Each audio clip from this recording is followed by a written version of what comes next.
Papa, je m'en vais à l'école. Il faut partir, qu'est-ce que tu attends? Papa, je n'ai pas de transport, ni de l'argent pour mon petit déjeuner. Je n'ai pas d'argent, il faut partir. Mais papa, comment je vais faire? À notre temps, on marchait des kilomètres et des kilomètres, pour aller à l'école, on ne nous donnait pas d'argent, pour manger on devrait aller au champ pour déterrer les maniocs, afin de les préparer pour les manger. Mais papa, c'était à votre temps. Nous ne sommes plus à votre temps. Malgré que nos parents ne nous donnaient rien, mais on les respectait et on les obéissait. Mais actuellement, on fait tout pour vous, et vous refusez de respecter vos parents. Papa, je vous respecte maman et toi. Tu nous respectes, et puis tu refuses de nous comprendre, et d'accepter ce qu'on te demande. À notre temps, les enfants ne discutaient pas avec leurs parents, ils acceptaient tout ce que leurs parents leur disaient. Mais aujourd'hui, au nom des droits des enfants, ou je ne sais quoi, nous assistons au mauvais comportement des enfants. Papa, ce que vous me demandez n'est pas normal. Je ne peux pas épouser ce vieillard de 70 ans, je peux être son arrière-petite-fille. Je me demande si réellement tu es mon enfant, parce que nous sommes diamétralement opposés. Tu imagines tous les avantages qu'on aura, si tu acceptes d'épouser Monsieur Alfred. Nous allons quitter cette vieille maison pour une grosse villa, nous aurons une voiture, de l'argent pour pouvoir investir. Papa, j'aimerais savoir dans tout ce que tu as cité, qu'est-ce que moi je gagne dedans? Parce qu'à vous entendre parler maman et toi, j'ai l'impression que vous ne visez que vos intérêts. Tu es vraiment très bête, je me demande comment tu fais pour être toujours première de ta classe. Tu ne sais pas ce que tu auras si tu épouses Monsieur Alfred. Il a l'argent, ce qui signifie que son argent sera aussi ton argent. Tu auras tout ce que tu veux, tu auras une voiture pour tes déplacements, tu n'auras plus besoin de demander le transport, tu vas vivre une meilleure vie. Papa, tout ce que tu as cité, si j'étudie je peux moi-même me l'offrir. Tu penses que je n'ai pas étudié aussi? J'ai bien sûr étudié, mais en fin de compte cela n'a rien donné. Mes amis qui n'ont pas étudié, ils sont aujourd'hui très bien, et ils vivent plus mieux que moi.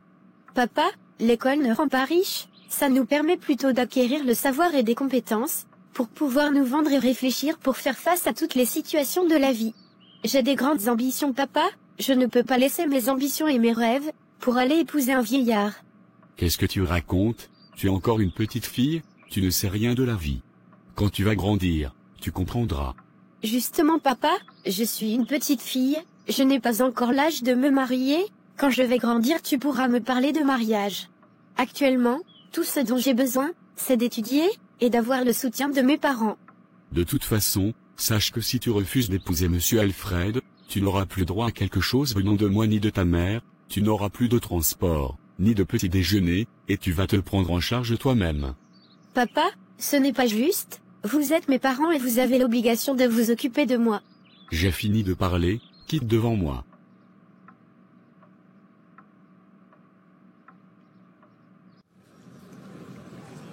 Catherine, qu'est-ce qui se passe actuellement? Qu'est-ce que tu as? Tu n'es plus assidue en classe, tu viens toujours en retard, tes notes ont beaucoup baissé. Madame, j'ai des problèmes avec mes parents actuellement. Ils ne me donnent plus le transport, je suis obligée de marcher pour venir, c'est pourquoi je suis en retard. Qu'est-ce qui se passe entre vous? Ils veulent me donner en mariage à un vieillard de 70 ans, et je refuse donc ils ont décidé de me punir. Donc ce genre de choses continue toujours. C'est vraiment absurde, nous sommes quand même en 2022. C'est ce que j'essaie de leur faire comprendre, mais ils refusent de me comprendre. Ils disent que ce monsieur a de l'argent, donc si je l'épouse, il va changer notre vie. Je m'en doutais vraiment, c'est sûrement pour de l'argent qu'ils le font. C'est vraiment pathétique. Madame, je n'ai plus la paix à la maison, toujours ce sont les mêmes histoires. Ils me disent qu'une femme n'a pas besoin de faire de longues études, donc les études que je suis en train de faire ne me serviront à rien. Je suis étonnée de savoir qu'il y a encore des parents qui ont cette mentalité de nos jours. La femme n'est pas faite seulement pour rester à la maison, s'occuper des enfants et de son mari, elle est aussi capable d'occuper les grands postes, d'être ministre, présidente de la République, députée, chef d'entreprise, et autres. Et pour arriver à cela, il faut qu'elle étudie, il faut qu'on lui donne la chance de se faire entendre, de décider de ce qu'elle veut dans sa vie. Madame, mes parents ne sont pas de cette oreille, tout ce qui les intéresse c'est d'épouser cet homme afin qu'il devienne riche. Ne t'en fais pas, je viendrai les voir demain pour parler avec eux. Tu es une fille intelligente, tu as de l'avenir devant toi, et ils doivent te soutenir et t'encourager. Ça me fera beaucoup plaisir madame. Tu es l'une de mes meilleures élèves, et je t'apprécie beaucoup, sache que tu n'es pas seule, je suis avec toi. Merci beaucoup madame. Si tu veux monter en grade dans la confrérie, et que tes affaires prospèrent, tu dois tout faire pour épouser cette jeune fille, et lui voler son étoile. Elle a une forte étoile, je vois une grande destinée et un bel avenir devant elle. Si tu couches avec elle, tu pourras lui voler son étoile. Grand maître, c'est extrêmement compliqué, elle refuse. J'ai fait ce que vous m'avez dit, j'ai fait en sorte que son père a perdu son emploi. Et je les aide, je les apporte tout ce qu'ils ont besoin. Ses parents sont de mon côté, mais c'est la fille qui résiste toujours. Alfred, va utiliser une autre méthode. Si tu veux avoir assez d'argent, et le pouvoir dans ce monde, il te faut cette fille. Utilise tous les moyens possibles pour l'avoir. J'ai compris, grand maître. Va mon fils, et utilise tous tes pouvoirs.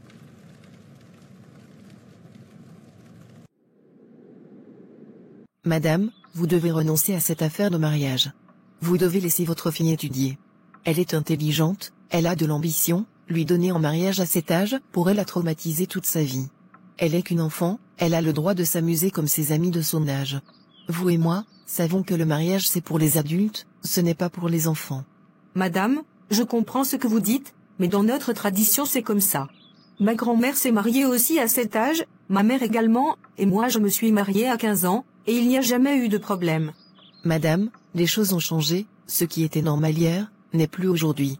Votre fille a de l'avenir, ne gâchez pas cet avenir. En plus vous voulez qu'elle soit la 4e épouse d'un vieillard de 70 ans. Mais madame, vous allez détruire votre fille. Madame, comme je vous l'ai dit, dans notre tradition cela a toujours été comme ça. Madame, nous devons respecter nos traditions bien sûr, mais nous ne devons pas respecter ces traditions qui nous détruisent. Hier, il n'était pas possible de voir des femmes médecins, ingénieurs, avocates, ministres, députés, directrices, et bien d'autres. Tout ceci était réservé aux hommes, mais les choses ont évolué, et les hommes et les femmes ont aujourd'hui les mêmes chances. Sûrement, votre fille est une future ministre ou présidente de la République de ce pays, et vous voulez gâcher son avenir, pensez-y madame. Le mariage est important dans la vie d'une femme, mais ce n'est pas le bon moment pour elle.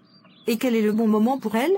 Lorsqu'elle aura terminé ses études, et qu'elle serait indépendante, là elle pourra se marier. Car il est très important qu'une femme soit indépendante, avant de rentrer dans le mariage.